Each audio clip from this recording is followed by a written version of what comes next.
All right. Good afternoon, everyone. Welcome. As folks are still filing in here, I'd like to just start quickly by orienting you briefly to the Zoom functionality so you can best navigate the tools on this webinar. I'm sure you're all zoomed out by now, you know this stuff, but we'll just quickly go through it. And then after that, I'll go into a brief overview of this webinar series and to the flow of the workshop today. So my colleague Megan Fowler and myself are your tech supports today. So please feel free to send us a private chat if you're having any technical issues or if you need any further direct support throughout the call.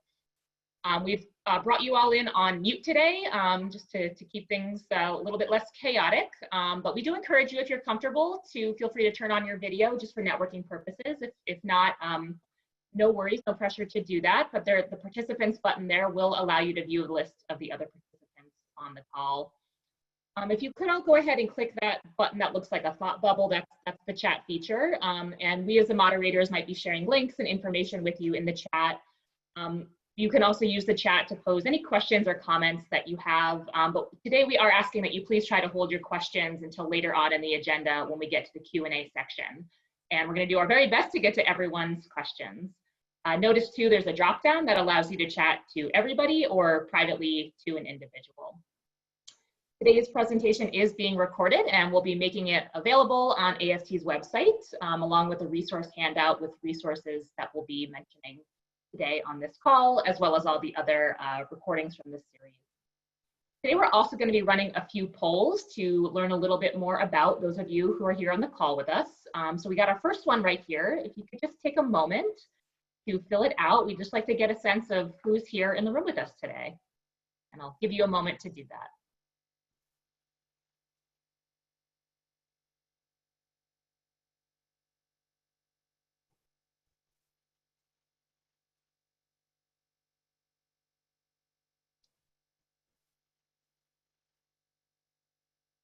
Okay, very interesting. Seems like we have no municipal folks, interesting, but we do have a bunch of land trust volunteer and staff, a bunch of nonprofit service providers, and a few in the other category. So if you're comfortable, we'd love to know who you are. Feel free to say what organization that you're from in the chat there. And someone is saying, Megan, the screen share document looks out of focus. I don't know if that's the case for others, but hopefully you can all see what's there on the screen. To the next slide, please, Megan. So again, it's so wonderful to have you all here today. I want to officially welcome you all to the fifth and final, literally the final one. We had two previously this week. A webinar of the Farms for the Future project, and you are in strategies and tools for supporting Black, Indigenous, and farmers of color in your community. My name is Jamie Potter, and I'm the New England Program Manager at American Farmland Trust, and I'll soon be handing off today's programming to Stephanie Morningstar. But first wanted to just briefly give you an overview of the webinar series, particularly for those who, this is your first time with us today as part of this series. So the series was created through the partnership and truly incredible organizing efforts of the following people. My colleague Megan Fowler and myself at AFT, staff Morningstar at the Northeast Farmers of Color Land Trust, Meg Quinn at Maine Farmland Trust, who's here on the call, you can wave Megan, Jenny Luigi at Southeast Land Trust of New Hampshire, and Nancy Eberhardt at the Vermont Housing and Conservation Board. And this project has been generously funded by Jane's Trust. So today's presenters, the program, as I mentioned, will be led by our fearless leader here, Steph Morningstar, who's the Executive Director with the Northeast Farmers of Color Land Trust. We also have some really wonderful video contributions from Omar Hassan, Christine Hutchinson, and from Leah Penniman. And we're so thrilled to have their contributions to share with you a little bit later on. But just a bit more about the webinar series, particularly for those for whom this is your first time on today. As I mentioned, this is the fifth in the 5-part series of educational workshops that we've designed specifically for land trusts, municipalities, and other nonprofits and service providers in Maine and in the other northern New England states.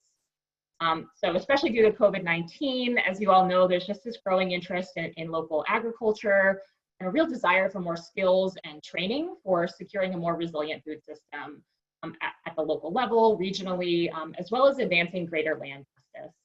So we've really designed each of these to offer core content, state-specific tools and resources, Q&A, and networking opportunities.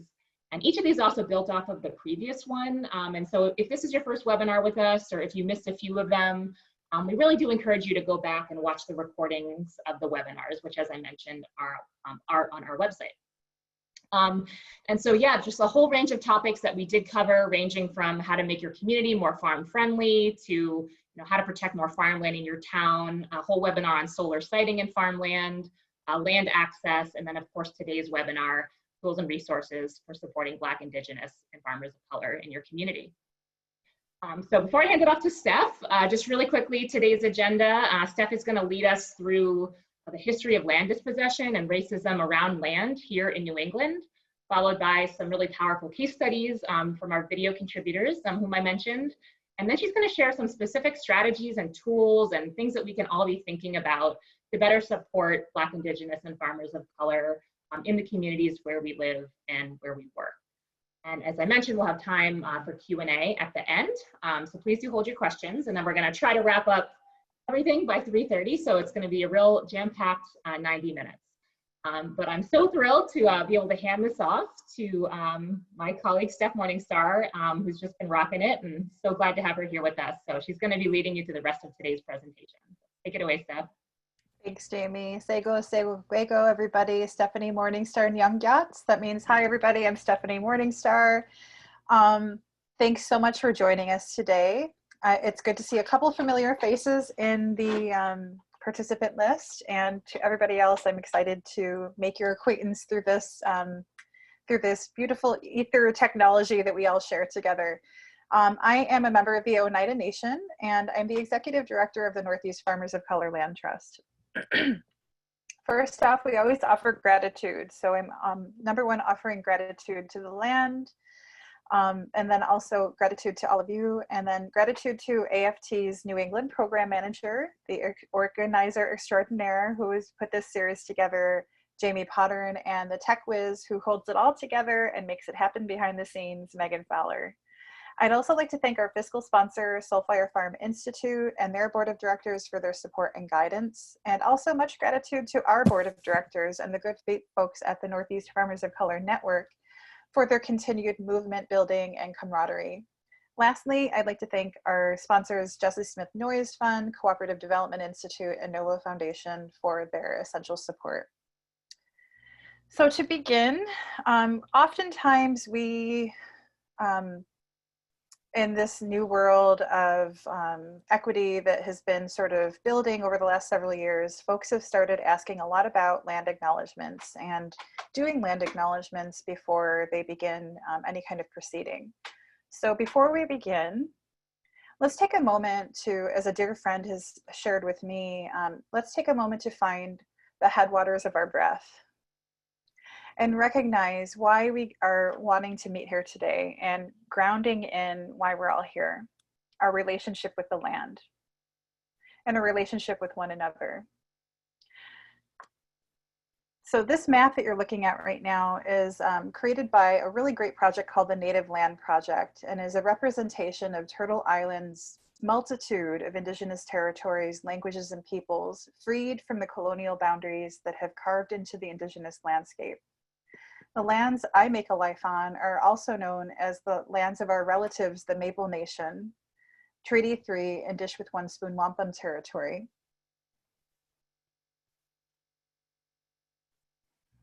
So we've had some questions around land acknowledgements and the appropriate way to do land acknowledgements. So I'm going to preface this a little bit before I get into ours, just to share something that we've worked hard on at Newfolk Land Trust. We are a multi-racial, intergenerational collective of BIPOC land stewards, earthworkers, and farmers, and recognizing and acknowledging the land is something that we do every day, but we want to embody this acknowledgement as a way to share out what an appropriate land acknowledgement can be, and also to embody that within our own organization. And part of that is to not treat land acknowledgements as an obligation, and also to not treat them as something just to check off of a list or that transactional nature that can happen when we're entering into meetings and such. So This is a living example of an evolving land acknowledgement that evolves along with our relationships with the Indigenous peoples and territories that we currently occupy,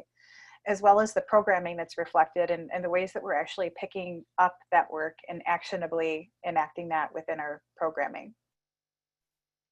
Northeast Farmers of Color Land Trust exists in the spirit of active and inclusive reconciliation.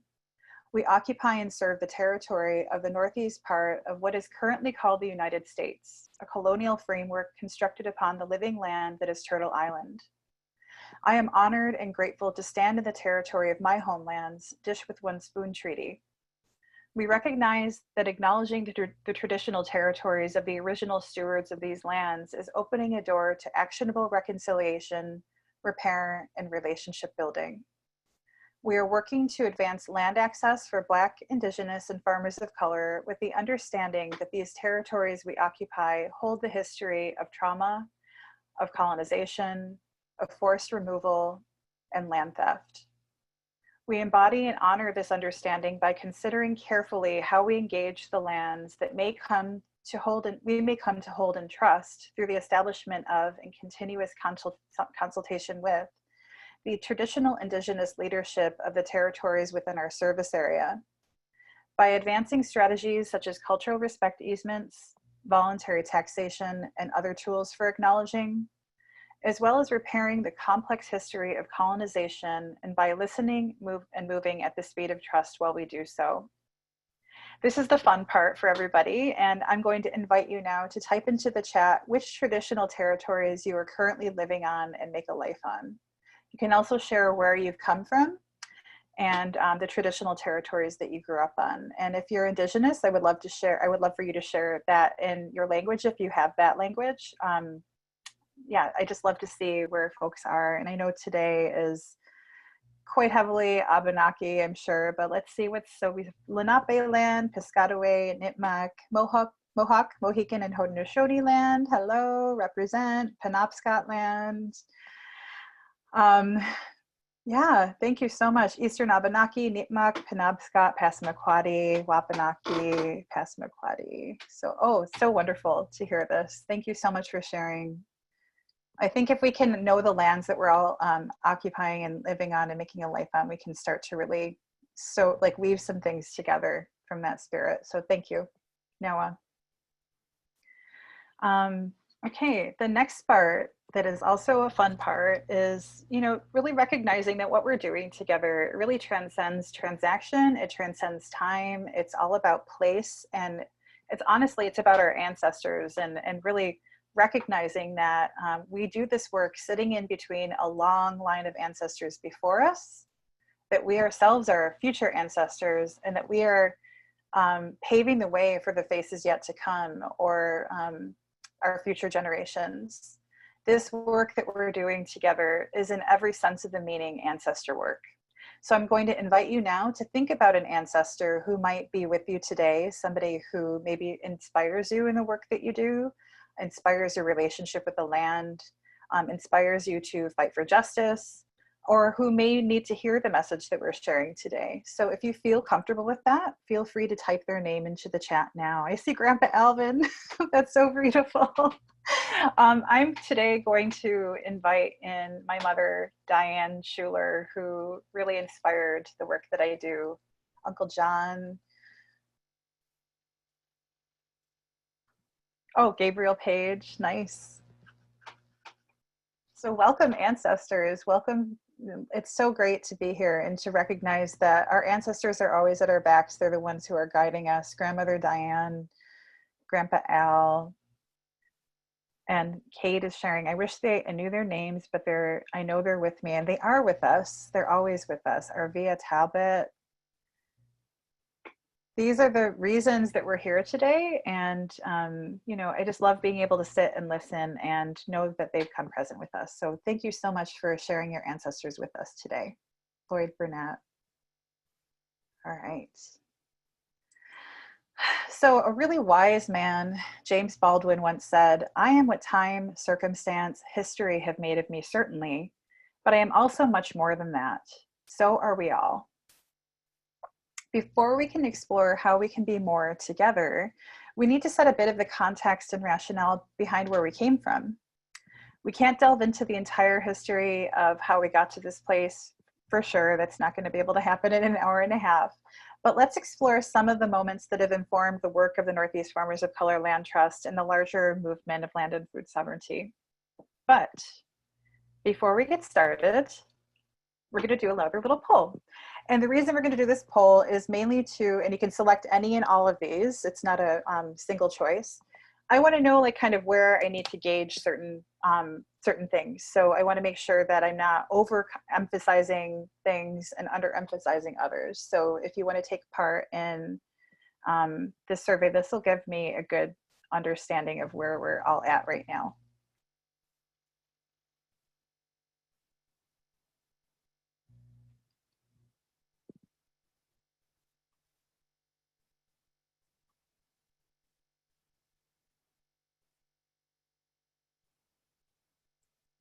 Okay. Wow. Oh, great. All right. So it looks like lots of folks have jumped onto this call or have done a lot of interpersonal and anti-oppression training. And the majority of folks have done some organizational anti-oppression training. And it looks like out of, I would say the 3 webinars, that this is probably the highest number of organizations doing advanced reparations policies within an organization. And we have some folks on their first step. So welcome to the journey. This is an exciting way to start off. We're so glad to have you here.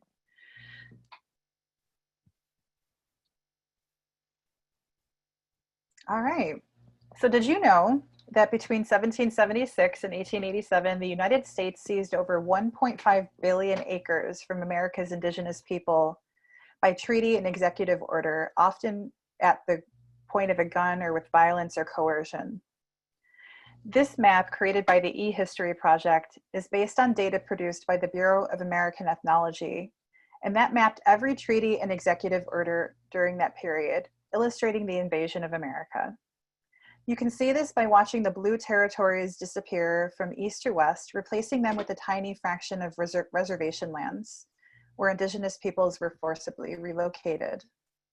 Those reservations are the tiny red squares that you see. As you can see on the eastern side, there's this gray area that represents the original 13 colonies that were occupied prior to 1776. The Northeast US is encompassed in these territories, most of which are unceded, meaning the land was never legally ceded or treated. It is truly stolen land. So we're going to take a brief jump into this timeline. And again, we can't go through the whole history of how these things came to be, but we definitely want to share some of the, not only just the, we are all familiar with enslavement, but I wanted to sort of illustrate this idea of adaptive racism within this timeline, and then also share out one specific milestone that kind of was the peak and has informed the work that we're doing today. So the idea of adaptive racism to begin with is something that I think folks may be fairly familiar with, but if you're not, just to introduce you to this concept of racism is, I often equate it with a virus.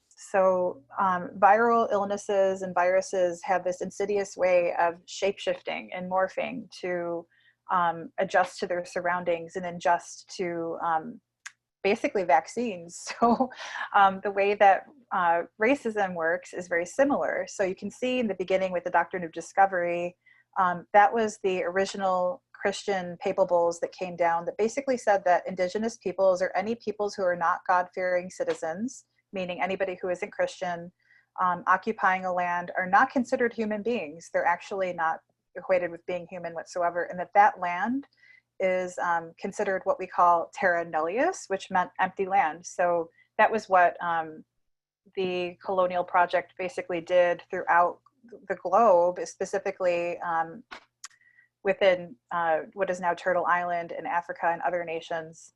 So that was kind of the rationale and what fueled a lot of the conquest and colonization that came after.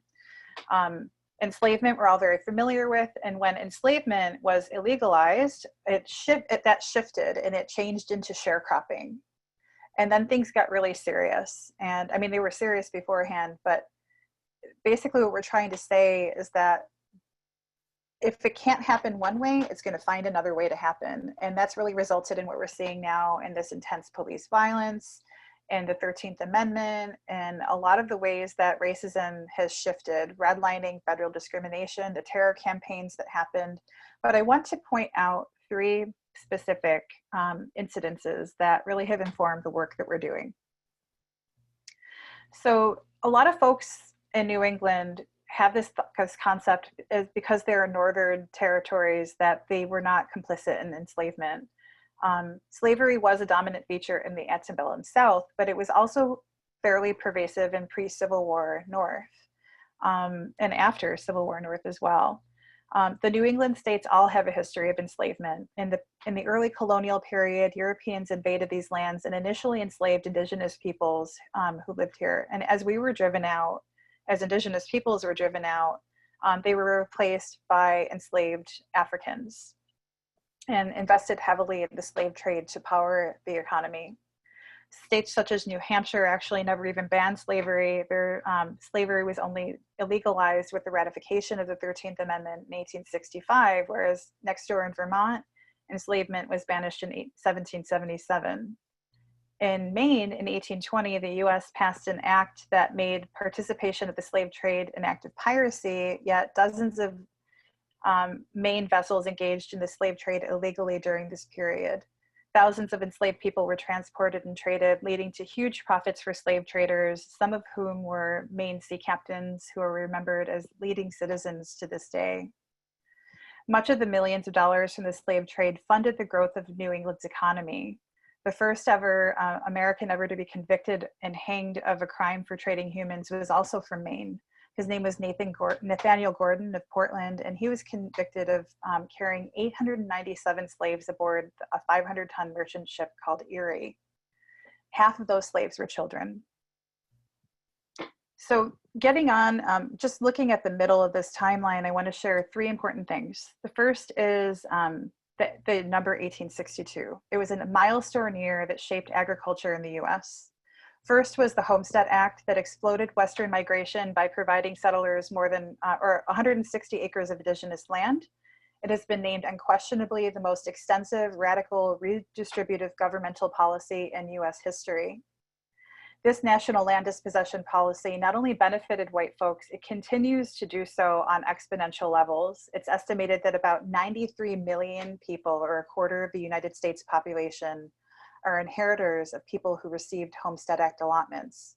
Now, I understand that the Homestead Act is more of a westward expansion issue and really happened heavily in the West, but the idea of the Homestead Act really is alive in New England in a lot of ways, specifically around the idea of the fantasy and like fetishization around homesteading. So moving onto a piece of land and occupying it. It's really romanticized in the Back to the Land movement, for example. Also in 1862, President Lincoln signed something called the Morrill Act, which distributed indigenous land and accurately named public domain lands to raise funds for fledgling colleges, universities across the nation. Masquerading as a massive transfer of wealth, a massive transfer of wealth and land as a donation. The Morrill Act, whose Senator Morrill is actually from Vermont, worked by turning land expropriated from tribal nations into seed money for higher education. In all, the act redistributed nearly 11 million acres of land, an area larger than Massachusetts and Connecticut combined. And I'll make a note that the universities who still to this day receive endowment money from that initial Morrill Act are the institutions who are basically teaching our children, and you have to think about education as a colonial tool. So Western education is a colonial tool. So it's further feeding the colonial narrative. Finally, in 1862, we see the creation of the USDA, which has historically discriminated against people of color farmers who were pushed off their land by decades of racially biased laws and practices, specifically Black farmers. For example, Black farmers shared stories that the USDA officials, especially local loan authorities, treated them extremely poorly, threw their loan applications in the trash, and illegally denied them loans. This happened for decades, through at least the 1990s. When the USDA's local offices did approve loans to Black farmers, they were often paternalistically supervised, meaning farmers couldn't spend the borrowed money without receiving an item-by-item authorization from the USDA, or the money was received late, and we know that in farming, timing is everything. Meanwhile, white farmers were receiving unsupervised on-time loans. Many say this is egregious discrimination by local loan officials still persists today. So any discussion about race in the USDA has to start with the crisis of Black land loss. And although the US government never followed through on its promise to free slaves of 40 acres and a mule, Black folks were able to establish a foothold in Southern agriculture. Black land ownership peaked in 1910 when 218,000 African American farmers had an ownership stake in 15 million acres of land. But by 1992, those numbers had dwindled to just 2.3 million acres, held by only 18,000 Black farmers. And that wasn't just because farming was declining as a way of life.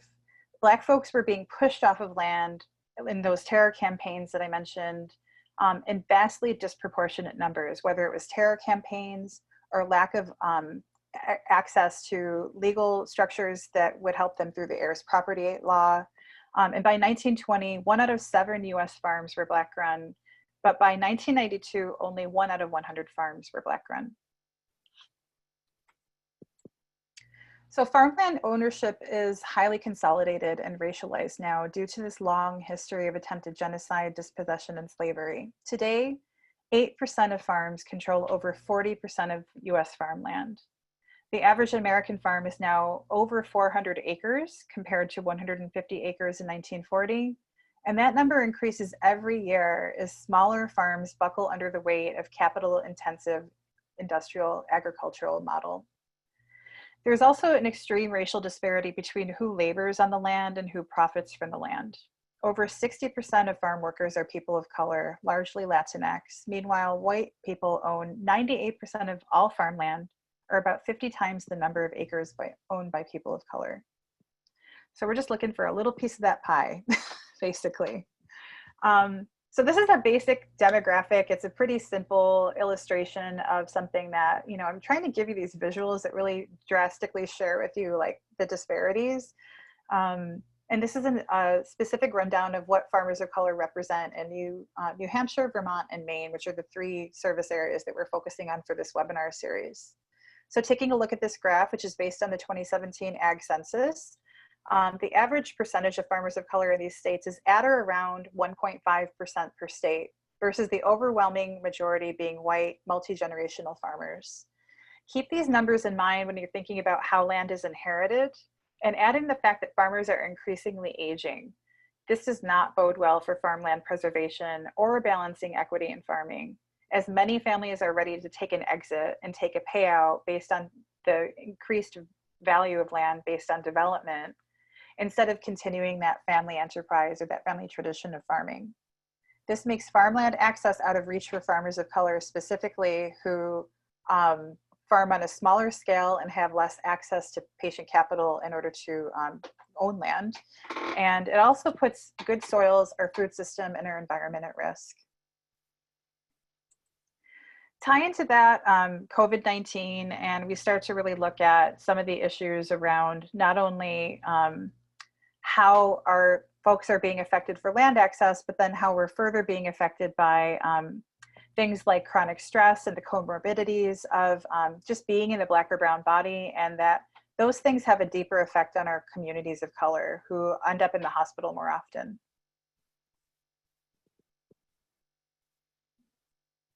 Okay, you can go on to the next one.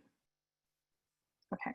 So just because we're running short on time, I want to make sure that we get to our first case studies, and just wanted to share really quickly that we have myself here, but I also wanted to make sure that we had some other folks included who have direct experience with a lot of the things that we're talking about. And I'm going to introduce 2 wonderful people who we work with at the Northeast Farmers of Color Land Trust. The first is a case study based on the land access experience of our board member, Christine Hutchinson. Christine doesn't own land, but she is the executive director of a youth farm education program called Our Core.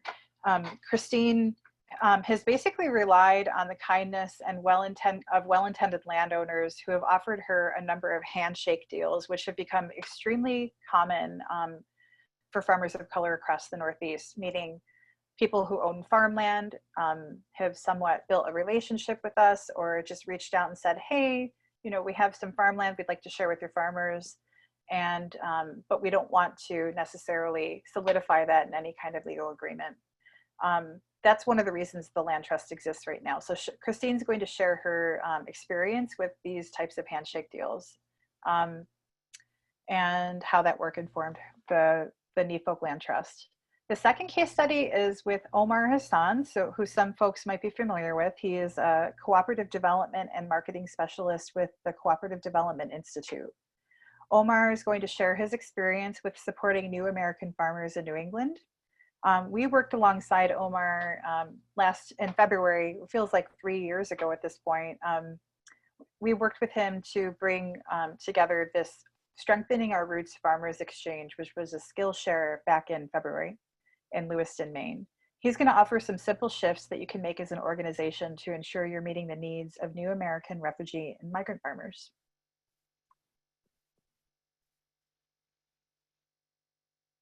Hi, I'm Christine Hutchinson, a high school teacher based in Newburgh, New York. I'm a Northeast Farmers of Color Network member and an inaugural board member for the Newfolk Land Trust. I also direct a small nonprofit called Our Core, which serves to empower marginalized young people to uplift themselves and others through experiential and academic education. Our vision is a community that is devoid of oppression of any kind. In Our Core's agricultural ed program, we take young people who are disconnected from their food, the land on which it's grown, and we bring them to the land in their own city to teach them how to grow food and care for the land. We foster their interest, personal investment, and self-confidence.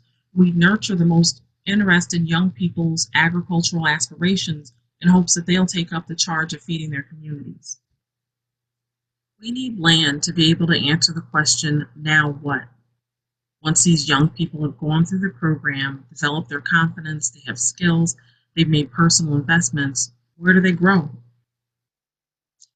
The people who have access to land are the people who have the money to pay for it or who have connections to legal and governmental resources that have provided countless acres of land for personal consumption. Black people have historically not been party to these resources. In present day, they're subject to the whims of those who have. As a fledgling poultry farmer myself, I was fortunate to gain access to land because a person who inherited 65 acres deemed me worthy of his generosity. He took me under his wing, gave me free rein over his barn, fenced yard, and many acres of pasture. Unfortunately, there was a person there who made it his mission to sabotage me and the relationship I'd been building with the farmer. I had a large flock of egg-laying birds, and many days I would have no eggs. I had a cow somehow end up in the middle of the pasture with my chickens, destroying my equipment and eating my feed. And finally, this person started to make claims that things were being stolen from the farm. And I've seen this movie before, and now we all know how a small issue can turn into death or jail for a Black person. So I took my cue and I left that space. That stopped any progression that I was making toward being a poultry farmer, but it didn't stop my desire to find land sovereignty and food sovereignty, particularly for Black people. I channeled all my efforts into Our Core, and as Our Core has sought to build a youth-led urban farm in Newburgh, a piece of land was identified. And after a consultation with the owner, he initially promised to donate this land to Our Core. Then, with no further conversation, he backed that promise down to a low-cost lease. And after a month of hammering out details on this lease with his agent, he decided he didn't want to even offer the security of a lease. But he did want Our Core's kids to go there and plant what he wanted on his property. Because systemic racism takes many different paths, but always lands at a destination where Black people don't have land access, it is important for Black farmers that we rethink this system. In order to grant people of color access to land and a place to grow, we need a new model, and the Northeast Farmers of Color is that new model.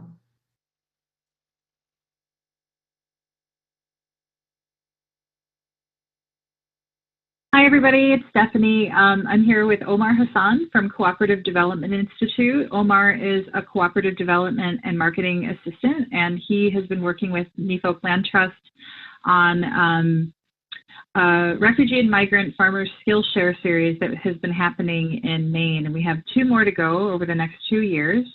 So I met Omar last year, and we've been working together to develop a Skillshare for farmers and community.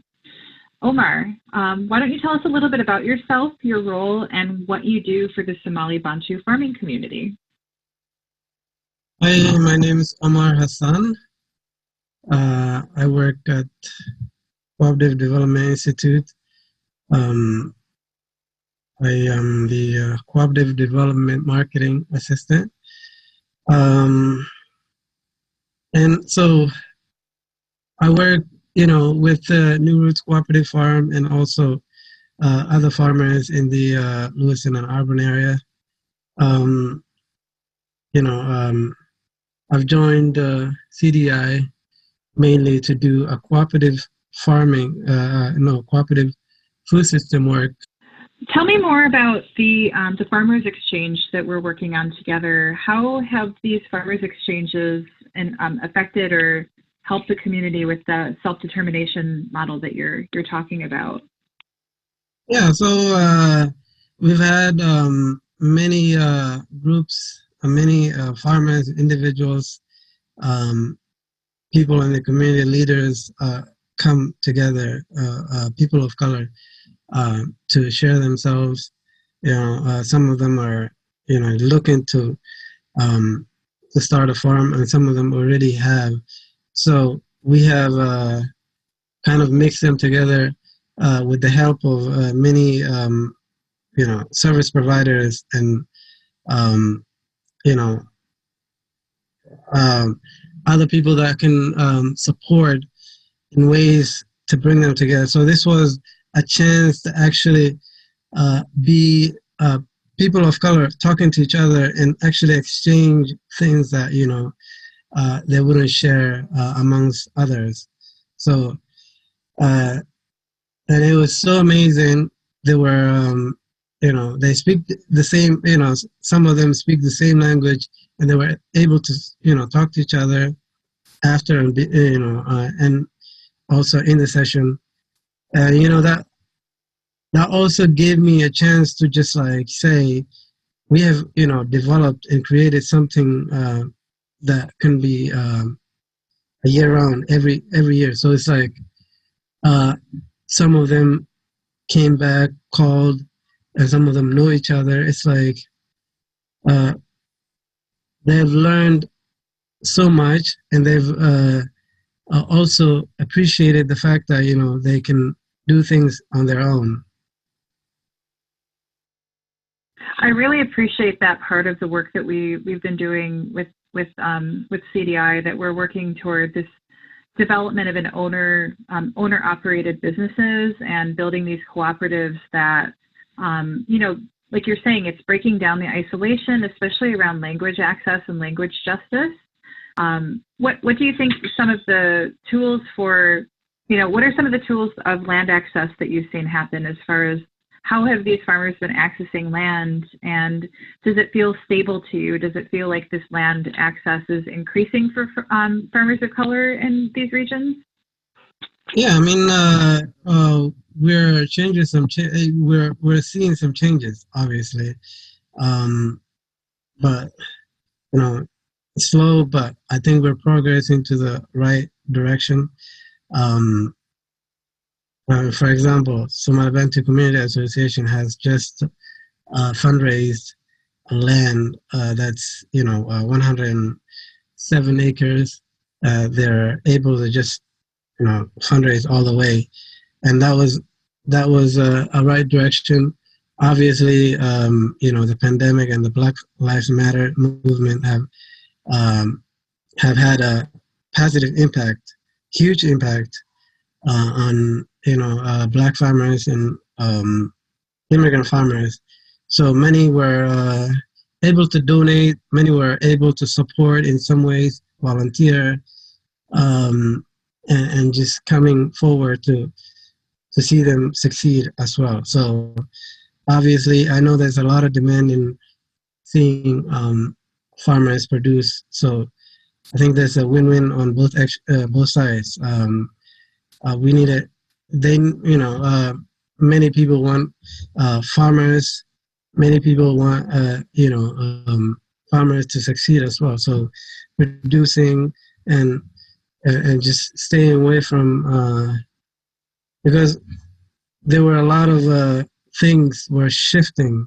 There were a lot of changes, uncertainty.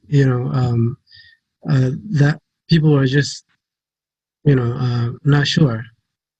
Obviously, the farmers also were not sure that they were going to make through the pandemic, but through the support, I think many have seen there's hope. That's so great to hear, and I feel that the Black Lives Matter movement has definitely added to this movement becoming a movement. It's not just a moment, but we're actually seeing some really amazing changes on the ground. You're talking to an audience of farm services providers and land trusts. Who do you, if you wanted to give them some feedback about what they can do in their own organizations to uplift farmers of color, what would you suggest that they do? I think reaching out to folks, local organizations that actually have a lot of experience and know what they're doing. And it's, I think obviously the farmers, it's all on them to see if they want to take on what they need to take on. I think also people providing the services need to also reach out. I think the farmers don't do a lot of outreaches and they don't know, and there's a lot of barriers. Obviously, the language has a lot of impact on how they can communicate through others. So it all depends. I'll say the farmers need to. I think that the barrier may have a big impact, but also I would challenge. I would challenge that the service providers be more supportive in bringing on more people of color. I feel like you have so much experience, and we barely touched the surface of what you do as far as marketing. And I'm wondering if you wanted to speak a little bit about how you approach marketing and what you do as a marketing specialist.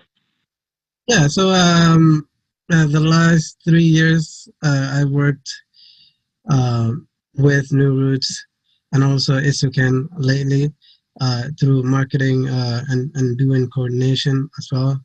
And I've seen that having someone like me in the middle that can speak both languages helps a lot, rather than having someone at the marketing coordination and then having an interpreter. And then so there's like 3 layers of communication, which can also mean that management can also fall apart easily if somebody that don't speak the language is doing that process.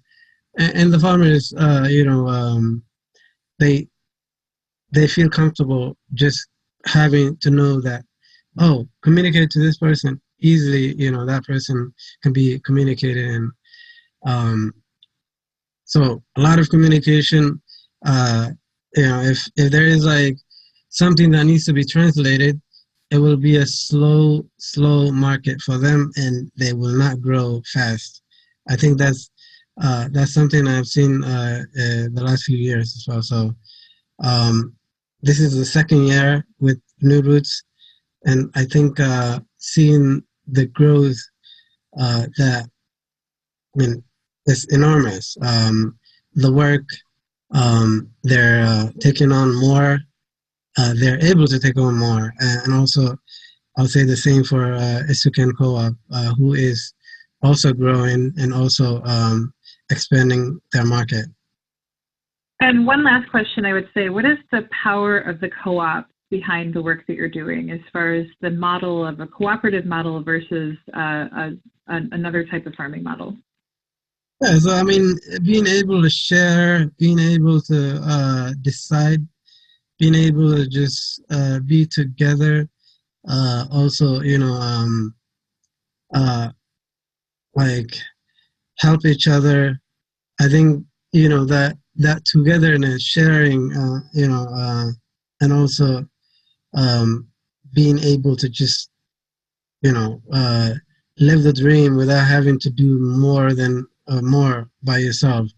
Um, you know, a lot of people, you know, just seeing how powerful that could be, and Neurists have all, you know, already shown that to the community here in Lewiston. That's great. Thank you so much, Omar. It's been really great to chat with you. Thank you. So just breaking that down a little bit, some of the key points that I wanted to make sure that we touched on, that Christine touched on, are, you know, this is an experience that Christine had of working out a lease agreement that never actually worked out because the farmer basically wanted her to do something that, and eventually, and this is something that comes through my email inbox quite often from landowners who want to somewhat share their land with farmers of color, is that they want them to come on the land to do their work. They want them to come on the land to, I've had folks say, you know, we want agroforestry here on the land because we want to build the soil, but, you know, we have a very specific project in mind. We don't intend to compensate your farmers. We just want to share our land. Oftentimes they want to receive a profit from any produce or anything else that's sold from the land. So a lot of what's happening are these sort of newfound or like newfangled sort of sharecropping mentalities, which is something that obviously we can't abide. And we just, you know, don't really know how to respond to those things right now without naming what it is.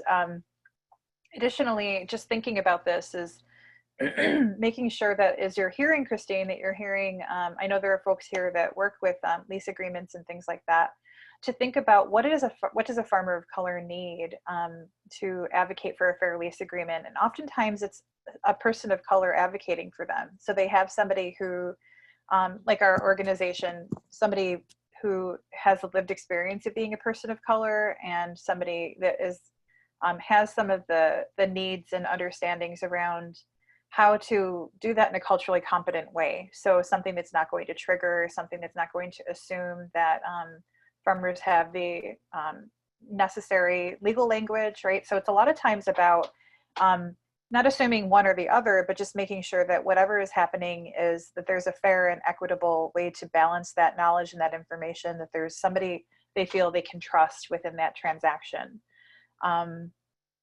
Oftentimes folks that they can trust are folks who come from within their own community. And that kind of speaks to Omar's piece as well, which is that, you know, CDI's work is really focusing on self-determination of the farmers who he works with. And a lot of the reason that their model is working really well is because they're hiring community members to do that work. They're not hiring community members mainly just to do translation work, for example. So just really focusing on ensuring that that you're hiring community, building capacity in community, not merely looking at POC as sort of the vector to, you know, a lot of folks come to Newfolk Land Trust, for example, because they simply want to contact farmers of color in their area. There's no real relationship being built there. There's no reciprocity being built into that relationship. It's fairly one-sided, and they're seeing us as a resource for wanting to, you know, everybody right now is doing this whole We need to build up our equity, diversity, and inclusion plans. And we really need to connect with farmers of color because we see that this is a gap. And that all happened, you know, I would say COVID started a little bit, but as of May 25th, that was the largest inquiry that we received in our inbox, to the point where I just have no capacity to answer them. So just getting into it, if you want to go to this is the slide we're on right now, is taking a look at our land trust and the model that we're building. And we're building this land trust in alignment with the needs that have been named from our farmers. So taking a look at the barriers and challenges for farmers of color, they come in many shapes and sizes, but are all founded in that systemic racist history that we touched on briefly earlier. From enslavement to land theft and lack of access to patient capital, unfair and paternalistic lease agreements, heirs property and legal issues, redlining. This is why Newfolk Land Trust exists today, to connect farmers to permanent and secure land tenure despite the history of having anything but. This is where land trust and farmer services organizations come in. We are the gatekeepers to farmland access and the services needed to make a life on land. The Northeast Farmers of Color Land Trust is working every day to address these disparities in land access. And I'm asking a question of you here, or a couple questions here for who are the farmers of color in your community? And if you don't have any or don't know any, ask yourself why. And how are you working beside them to ensure this legacy and history of racism and oppression ends with you? And just to address a need I'm seeing come up, the needs are being named in the strategies. So instead of focusing more, I didn't want to focus a lot on the history and the deficits. I want to focus on how we're addressing those deficits. So the Northeast Farmers of Color was established in 2019. They were established by the Northeast Farmers of Color Network. So the Northeast Farmers of Color Network is an informal alliance of farmers of color who came together starting in around 2017 in the Northeast. You can see some of our members here in the last slide. And we came together to manifest this beautiful but simple vision to advance land sovereignty in the Northeast region through permanent and secure land tenure for Black, Indigenous, Latinx, and Asian farmers and land stewards who will work with the land in a sacred manner that honors our ancestors' dreams for sustainable farming, human habitat, ceremony, native species ecosystem restoration, and cultural preservation. So those are all some of the needs that we're naming. And one of the biggest needs that was named within that space, that organizing space, was access to land. And the barriers to accessing that land are economic, they're financial, they're systemic racism, municipality-based. They're really woven into the fabric of how Western culture was built here on Turtle Island. So a lot of those needs are going to be, if you take a look at and go back to your anti-oppression and anti-racism training, they'll all be in there as well. So just taking a look at the way that we've been, I'll give one very clear example of a disparity that I think, I don't have a graph here for it or a chart, but it touches on the income level of farmers of color versus white farmers. So the average amount of income for farmers of color in New England, including New York State and New England, is about $42,000 annually for a white farmer, whereas Black farmers on average make negative $906 a year. So just really looking at addressing some of those disparities. Some of the needs around farmers of color certainly have to do with the size of land, and again, not being able to or having the desire to participate in the agricultural industrial complex. So not looking at large monoculture farms, oftentimes having to work second and third jobs while farming as well. So just lots of economic disparities. And then also not having inherited wealth or inherited access to land. So this next slide that I'm showing, that we're going to get into, is unveiling some of our new programming that, so for the first 2 years, we basically have been working on our governance and our agreements and developing the land trust and doing public education and just really building this house that we're living in. And now we're moving into our phase 2 of programming, which is basically unveiling how we're addressing some of these issues. You, outside of the other two webinars and our board, are the first people to see this model being unveiled. And so we're talking about a couple of simple things. We're advancing permanent and secure land tenure through our 3 inaugural programs: the community conservation, land networks relationships, the land network program, and the relationships, resources, and reciprocity programs to advance our vision. We're steadily on our way to farmland acquisition and land access for farmers, as well as developing farmer training, resources, and community. We're also working to conserve land through protecting of native species ecosystems, engaging in uplifting and centering regenerative farming and agroforestry, and advancing environmental policy that upholds the rights of nature, or something called personhood. Our land trust always centers BIPOC voices and leadership and honors Indigenous sovereignty, while healing colonial harm and protecting our future by creating a carbon drawdown in the Northeast. So some of the needs that were named are being addressed in not only our vision, but also our strategies. And that's what we're going to talk about in the next few slides, are what makes Newfolk Land Trust unique, and how are we addressing some of these needs within our programming. Well, the first way that we're addressing this is that we're not a cut and dry land trust like many that are out there that are very specific about farmland preservation or specific to conservation of land.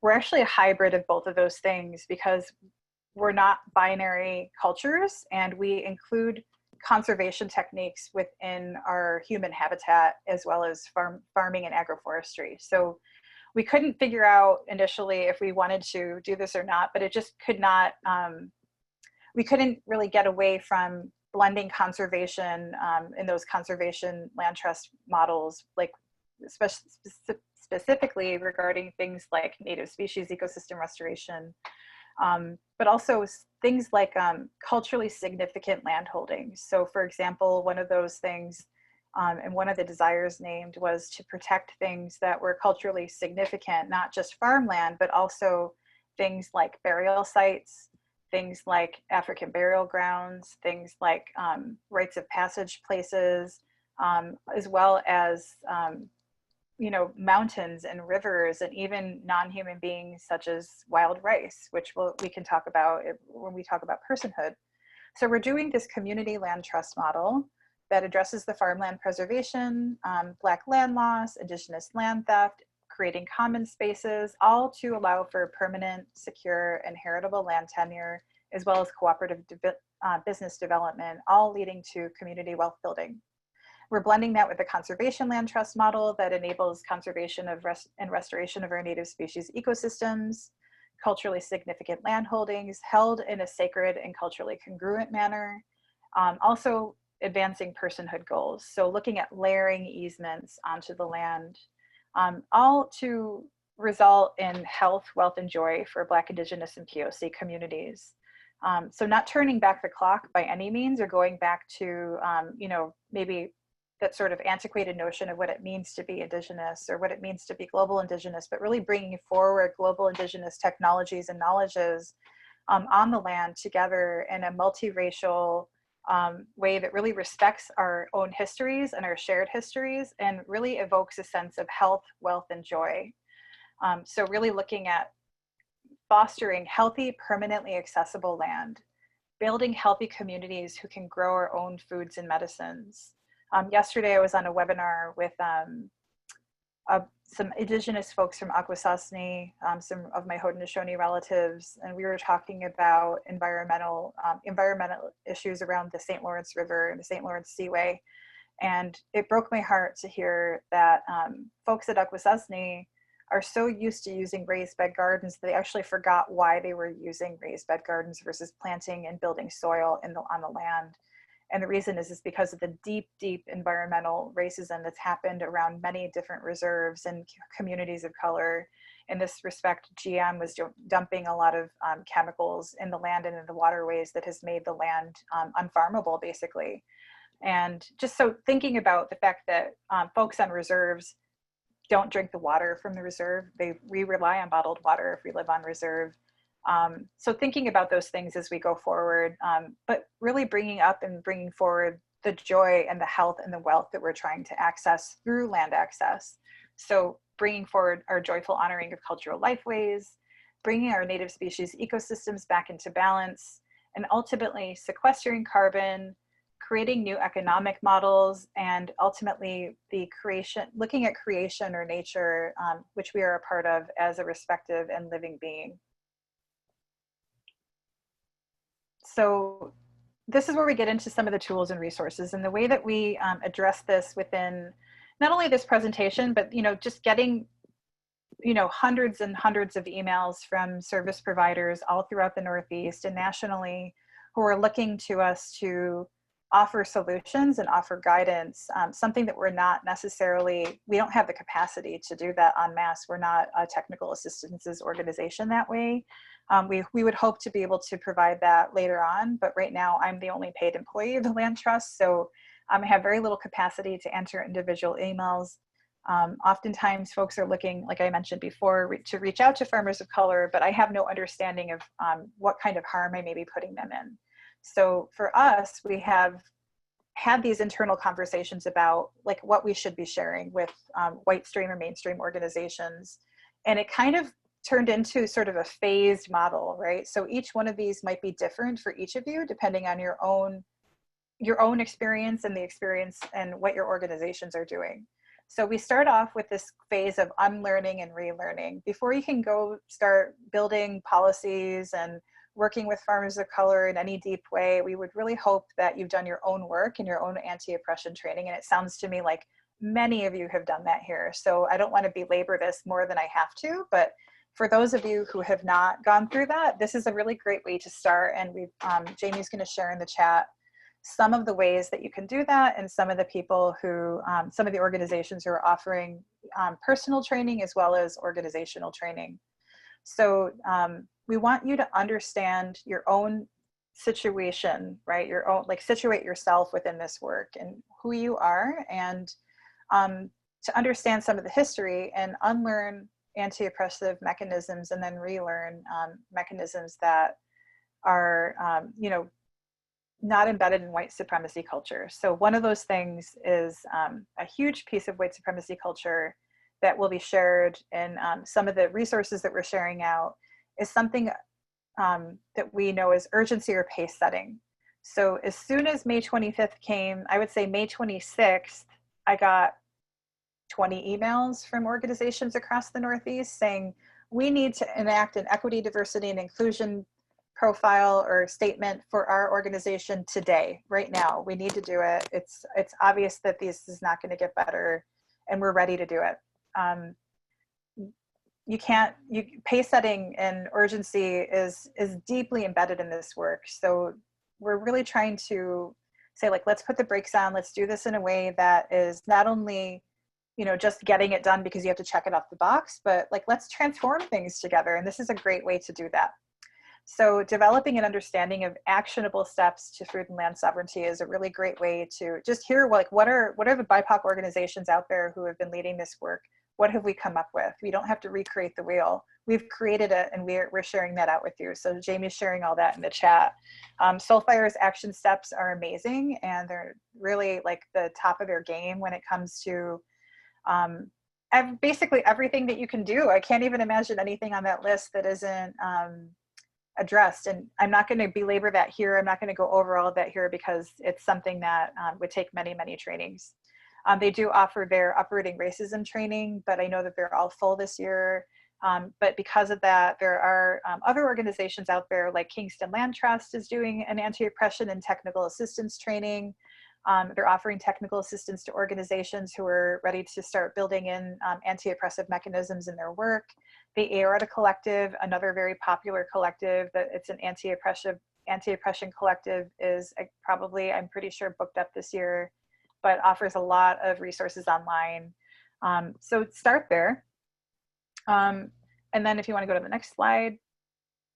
So the second phase is embodiment, organizational embodiment. This is where we start to get into land access issues and ways that you can uphold or uplift land access, as well as how your organizations can do this work.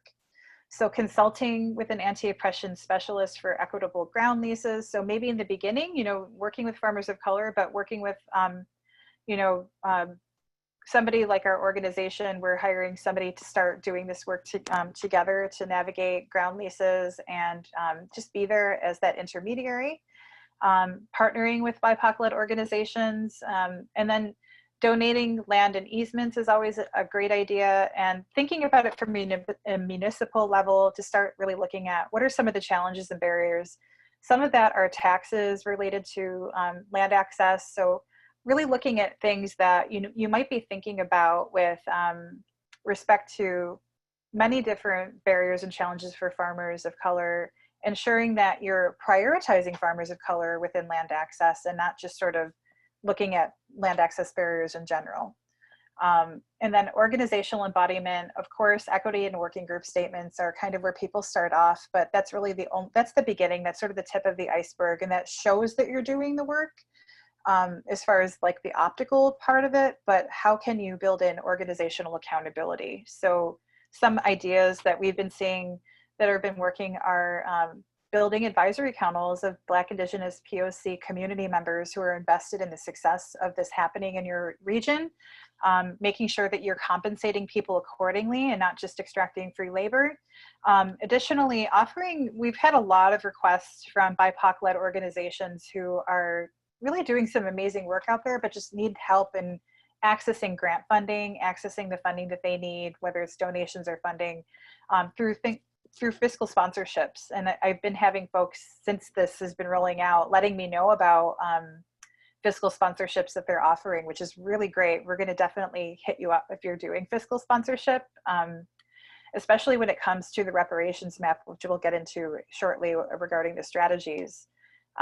We have lots of folks who are being offered reparations in one way or another who would then be using those reparations to purchase land, but they simply need a way to access that money without having a huge tax debt when it's going into a nonprofit. So a lot of folks are starting organizations, but not necessarily 501c3 yet, and need that one little bit of help.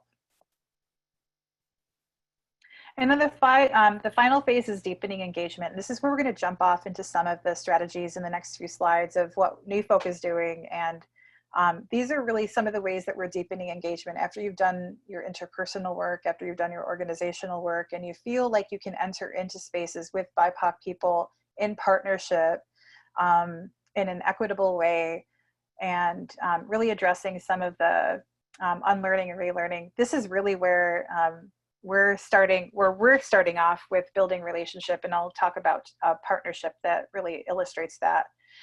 So with regards to land access, thinking about rematriation of land is a great idea. And we're having a lot of different Indigenous collectives, Indigenous nations who are getting in touch with us to say, somebody has offered us a piece of land and they want to rematriate that land.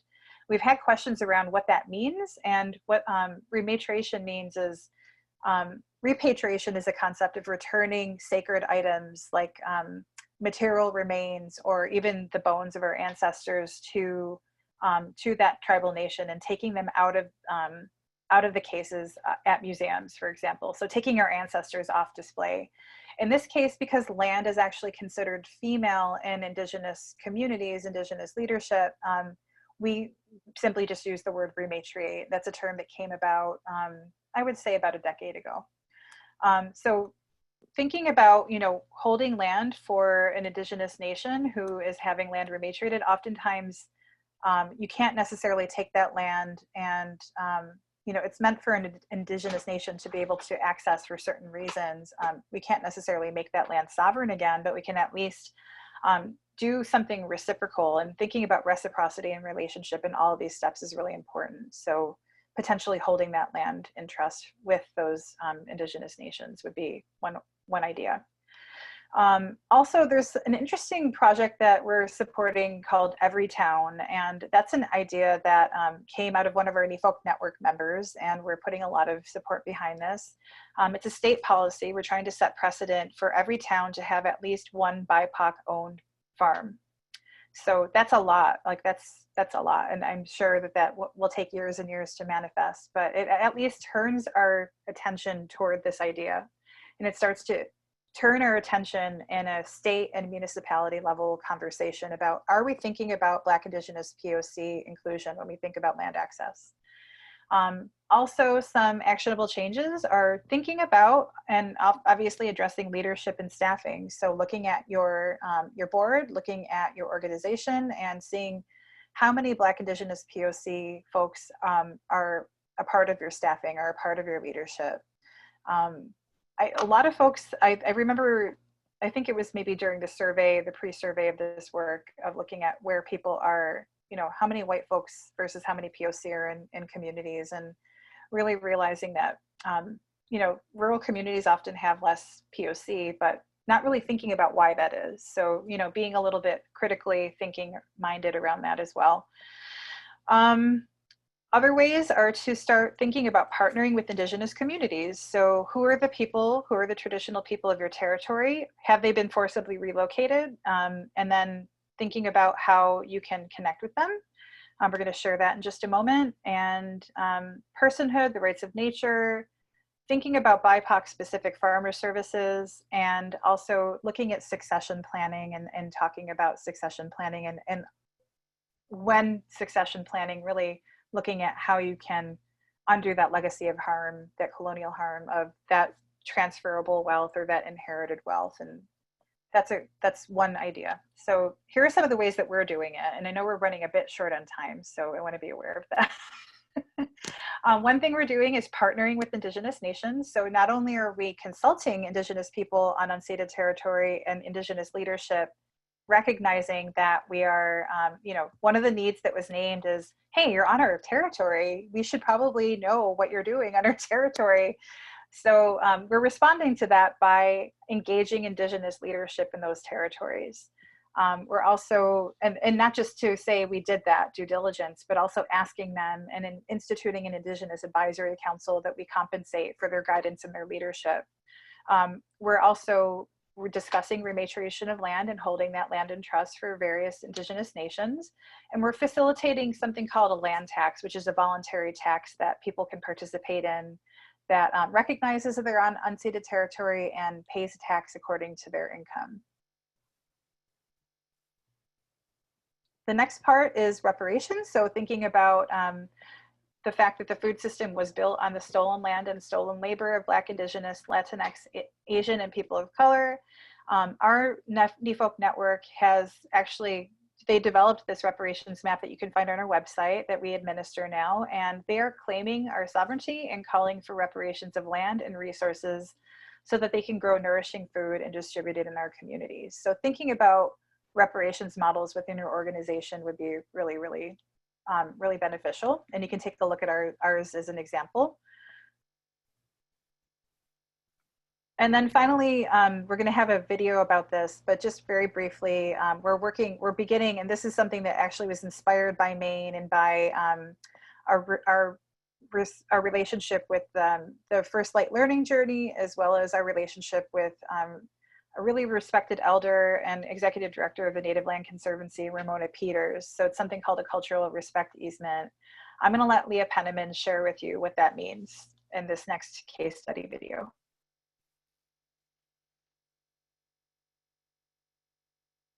So Leah, it's my pleasure to introduce my colleague, friend, and our guest presenter, Leah Penniman. Leah is a Black Creole farmer paysan, mother, soil nerd, author, and food justice activist from Soulfire Farm in Grafton, New York. She co-founded Soulfire Farm in 2010 with the mission to end racism in the food system and reclaim our ancestral connection to the land. Leah is a part of a team that facilitates powerful food sovereignty programs, including the farmer training for Black and brown growers, reparations and land return initiatives for Northeast farmers, food justice workshops for urban youth, home gardens for city dwellers living under food apartheid, doorstep harvest delivery for food insecure households, and systems policy education for public decision makers. Leah has been farming since 1996 and holds an MA in science education and a bachelor's in environmental science and international development from Clark University, and is a Manye or Queen Mother in Vodun. Leah trained at Many Hands Organic Farm in Farm School, Massachusetts, and internationally with farmers in Ghana, Haiti, and Mexico. She also served as a high school biology and environmental science teacher for 17 years. The work of Leah and Soulfire Farm has been recognized by the Soros Racial Justice Fellowship, Fulbright Program, GRIST 50, and James Beard Leadership Award. And I know that you're also nominated for something else very special that maybe you can share with folks now too. And her book, Farming While Black, which I would say is your seminal work, Leah, is also is Soulfire Farm's Practical Guide to Liberation on Land, is a love song for the land and her people. So let's welcome Leah Penniman. Thank you so much for being here, Leah. I'm just going to pull my screen share down and you can share your screen. Greetings, everyone. Thank you so much, Stephanie, and thank you to the Northeast Farmers of Color Land Trust. It's been a multi-year journey now of coming to know, and I would venture to say love and care for one another. I just have such deep respect for this network and the sacred work of rematriation that you all do, and just very, very, very honored to get to talk about our humble way that we attempt to engage with reimagining relationship to land. So thank you, everyone. So something very exciting that I want to mention, because it finally got approved last week, and I also got written permission from the Stockbridge-Muncie Mohican Council to share this with you all. So I'm very excited, as we've been working on what's called a cultural respect easement. And for some context, the idea of an easement is that it is a little clause, right, that's attached to the property ownership deed, and it usually grants or restricts rights. So examples of easements that are more common include, like, we have an easement from our neighbor to run a power line through their property so electricity can get to our land, right? That's an easement. And so it's both on their deed and our deed that we have this right to use their lands for that wire.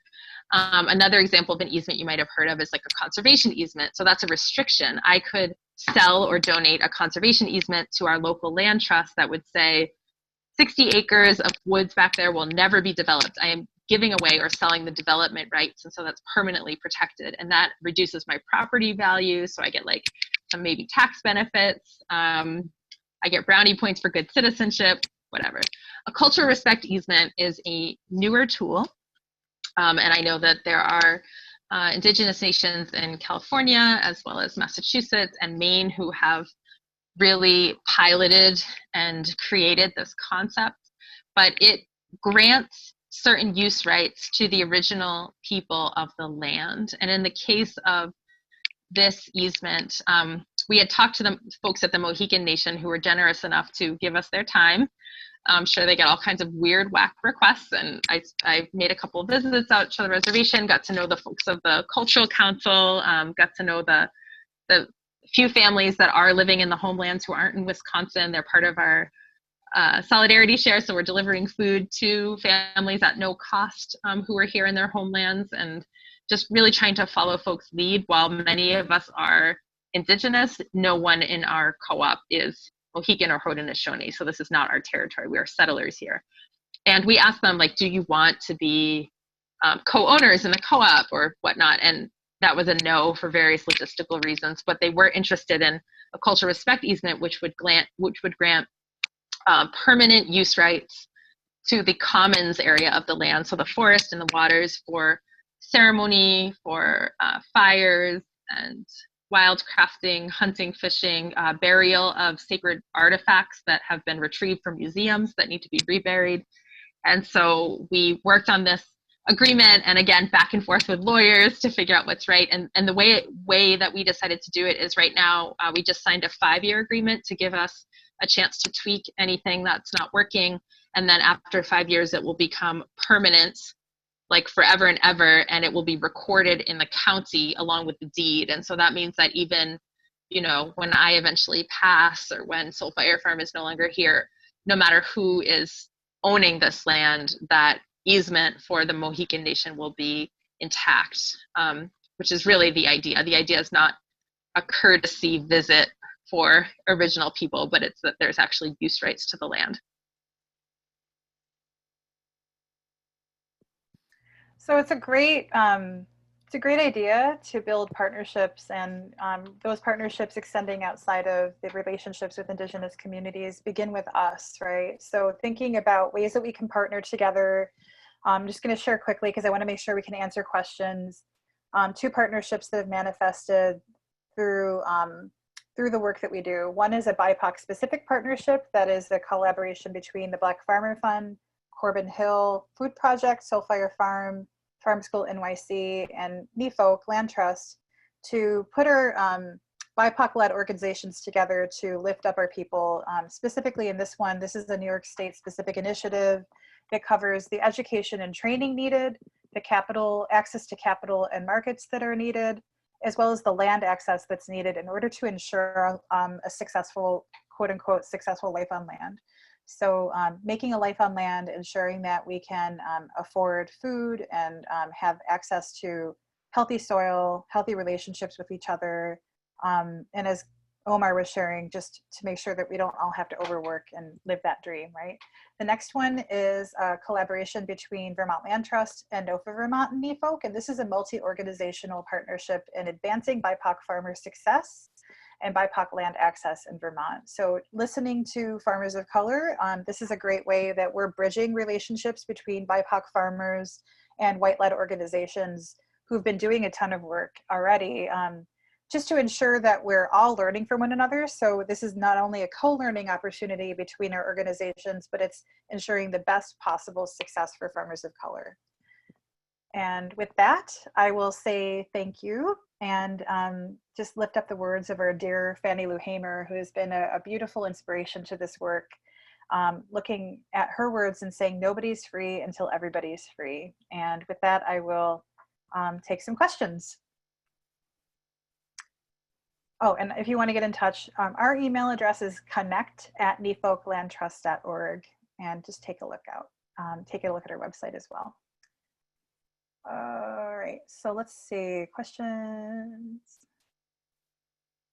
Jamie's sharing some resources. She's been sharing, oh, look at all this action happening. A lot going on. I know. Okay, so Deborah Ganster, are the members of our tribal nations in this region? And then she continues the question later, involved in your organizational efforts. I think she's asking, are folks in Maine, tribal nations in Maine, involved in your work, Steph? Oh yeah, we have relationships with Wabanaki leadership, and we're talking with Penobscot and Passamaquoddy, absolutely. You know, we work very closely with Peter Forbes and First Light Learning Journey, who's doing a really wonderful, setting a lot of precedents and doing a lot of wonderful work around consultation with, and some of you may already, some of you are probably actually involved with that, with the learning journey, and we may have met there, but working to do quite an extensive consultation. I think it's been 3 years in the making, that's connecting land trusts and the needs of Wabanaki and other leadership in Maine to work out things like cultural respect easements and cultural use agreements. Let's see. Bo Dennis is saying, one part of reparations I feel like is often overlooked is acknowledging stolen knowledge from enslaved people and descendants of slavery. What? That's awesome to say. And this, the way this knowledge has been co-opted and appropriated by the organic and sustainable farming movement in Maine. Absolutely. I'm going to say abso-freaking-lutely. How do you suggest these farming organizations engage in this knowledge-based reparations? I love that idea.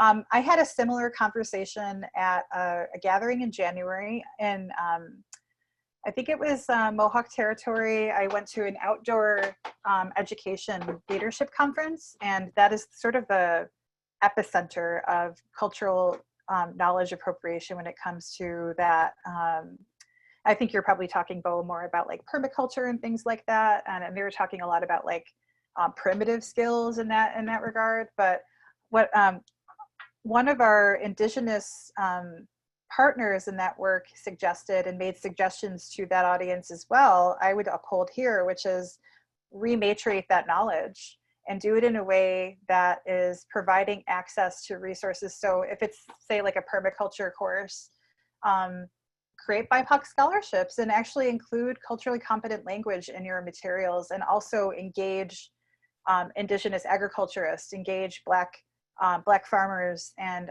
knowledge keepers in this work so that we can translate some of these Western ideas and Western concepts and Western language back into the original concepts that they came from. Is there a plan to extend this work to other regions? Mary Burke is asking.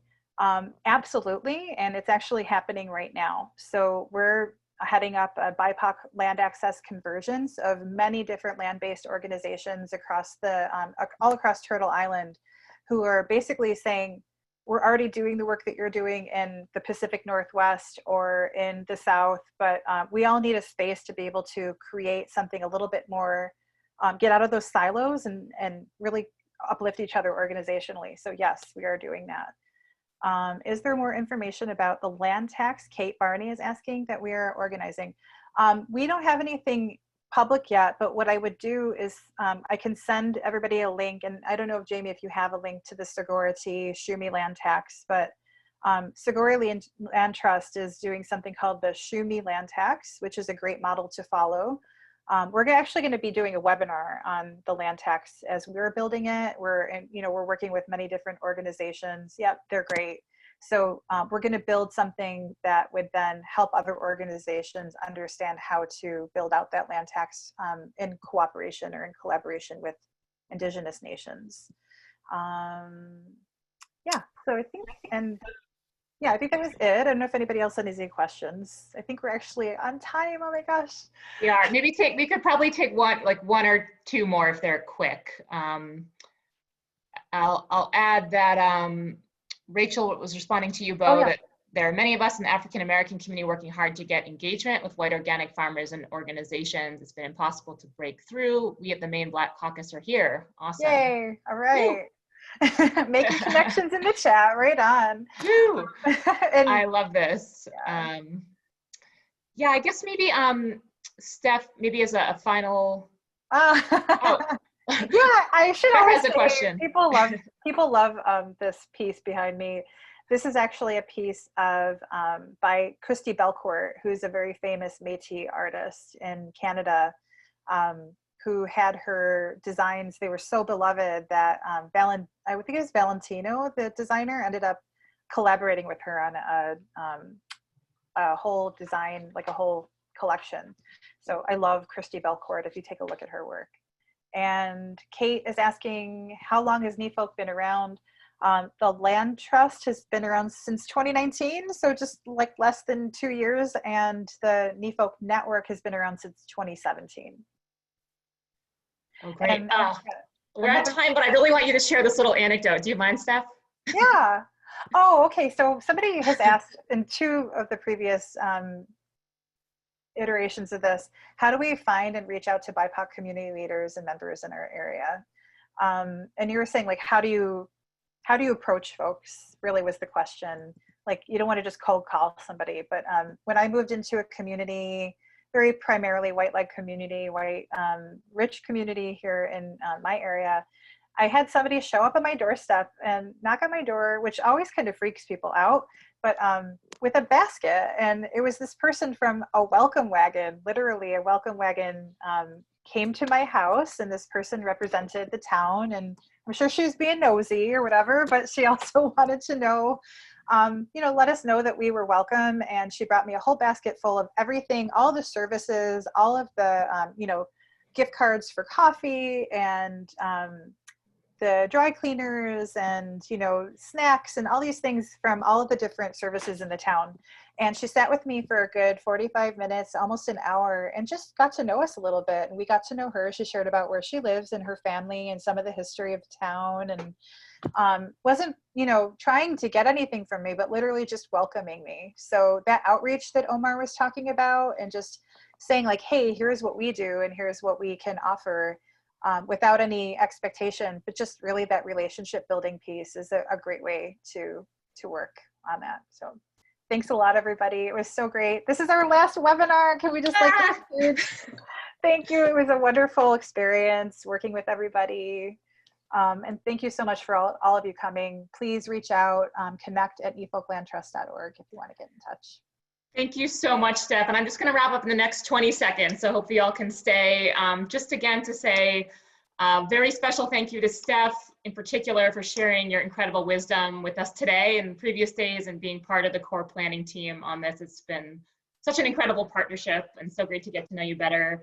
And then also just many thanks again to Omar, Christine, and Leah for sharing their wisdom and experiences with us today.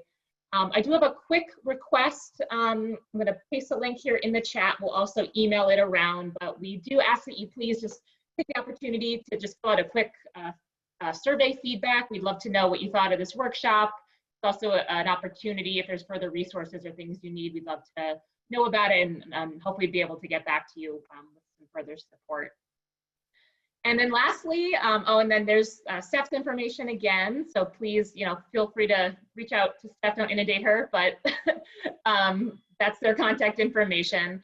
And here's mine as well. And I just want to take this opportunity, since this is our very last one, our 15th webinar in this series, to just thank you all for being here with us, particularly those of you who've been to all 5 of these. And if you haven't, again, it's all the recordings are up on the website. We encourage you to watch them all. We encourage you to share them with your colleagues. In particular, this one, we hope you will share it with your colleagues. We think it's just a great and accessible way to learn about this really important material. So thank you. Feel free to follow up with Steph or myself with any questions. And thank you all so much for being here today. We so appreciate you taking the time. Yawagoa, be well. Be well, everyone.